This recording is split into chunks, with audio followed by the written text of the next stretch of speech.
Who do you broadcast for? I'm the chief forecaster for SNJ Today News, Channel 4. What did you want to be when you were a child? Believe it or not, I wanted to be a weatherman, so from the time I was about 5 years old. It's been a very long time, and I became a weatherman when I was 17. How did you become interested in weather? I would like to say I was struck by lightning, but I probably wouldn't be here at that point. No, I grew up on the Bay and Brigantine, and I used to watch the clouds and the storms roll across the bay, and believe it or not, when I was 5 or 6, or maybe even up till I was 18, I would hide under my bed when thunderstorms would roll in. I was terrified, so I wanted to dedicate my life into understanding the nuances and everything about meteorology. So, yeah, it's been a very long time, and look at where I am now. Awesome. How long have you been a weatherman? Well, you're considered a man at 18. I was a weather boy for many years, from about 8 to 18. So carry the 1, divide by 2. Honestly, since I've been 8 years old, so it's been about 16 years I've been doing this job. Do you like your job? If so, why? Oh, you don't have to say if so. I love what I do. I get to go to schools. I get to be interviewed by people named Morgan and Brian. I get to talk to thousands of people a night and communicate the story of weather from TV to the viewers at home. And I like making a difference in the community. One of the greatest rewards is going to schools and talking to the kids that want to be interested in this. And then you have people that schedule weddings and outdoors events around what my forecast is. So when you get it right, which of course a broken clock has to be right twice a day, you feel very happy. On the other end of it, I love getting people prepared for big storms, hurricanes, and severe weather outbreaks, and snow. Everybody loves snow. So I have you like snow, right? Of course. How many snow days do you want? This is going to turn into an interview of you guys. Okay, maybe... I don't have time. Like 4. 4. Okay, that works. So I forgot what the question is, but we're going to pivot back around to the next one. Oh, yeah, lots of favorite things about my job. What is your favorite thing about your job? Oh, I just combined your 2 questions. See, I should become a politician now. Going places and seeing people. Okay. What is the strangest weather phenomenon you have ever reported or encountered in real life? All right, so listen up.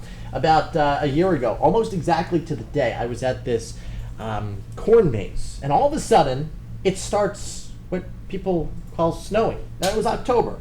It was October 27th or 28th or thereabout, and it was too warm for snow. It was about 42 degrees. It has to be 32 when it snows. You guys understand that, right?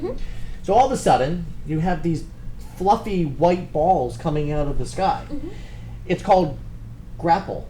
It's a German word, and it happens when the upper atmosphere is super cooled and the rain forms into these little ice pellets, and they don't melt on contact until they reach the surface. So it appears as though it's snowing or hailing, or it looks like a whole bunch of different things, but that was probably the prettiest, the coolest thing I've interacted with.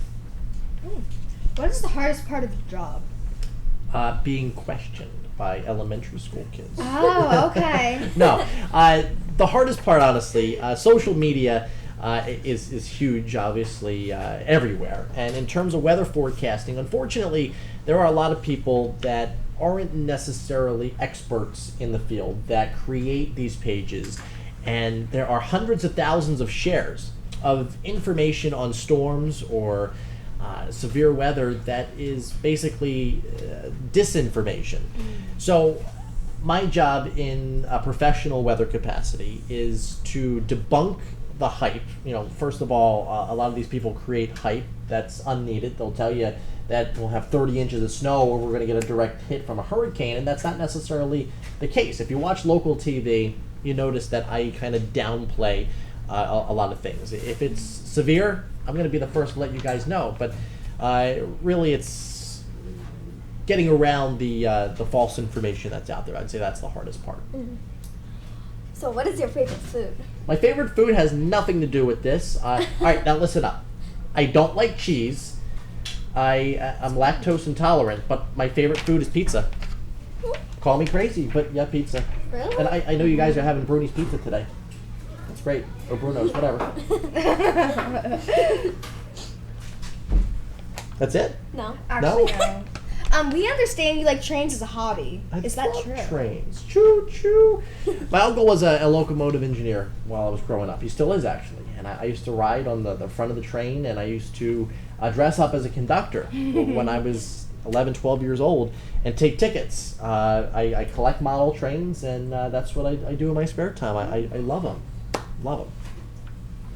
Is there any advice you'd give to a student who likes weather reporting? Get involved now. There's a lot of technology out there. You can put a camera up. You can put a green screen up. I actually have a mini TV studio in my house that I do videos from. If you have an interest in meteorology, you know at a very young age that this is what you want to do with your life. It's not something that you wake up and say one day, I want to be a weatherman or a weather girl. If you like this field, reach out to me. I am more than happy to guide anybody along in this field and help you become a success in the future. Okay. Well, thank you. You're welcome. I'm so happy I was here today, and you guys are great interviewers. You should put Anderson Cooper and Megan Kelly on notice. Oh, okay. Okay. Yes, we will do that. All right. We will do that. Right now. Sounds good. Yes.